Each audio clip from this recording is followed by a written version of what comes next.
તમે લોકોએ છે ને આખી દુનિયાને બે ભાગમાં વહેંચી નાખી છે, સારા અને ખરાબ માણસો. સારાની વ્યાખ્યા શું? બહુ મજાની વ્યાખ્યા છે, તમને ખબર છે? તમારા હું ને જે પંપાળે, તમને જે સારા કહે, અરે વાહ શું તમે તો સાધના કરો.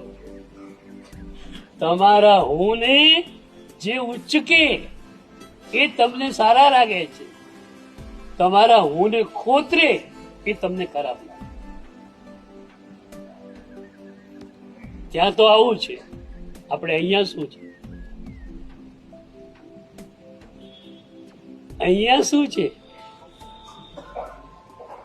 સારા મહાત્મા કોણ? તમારા હું ને પંપાળે દે અને તમારા હું ને ખોતરે બધા નાત બાર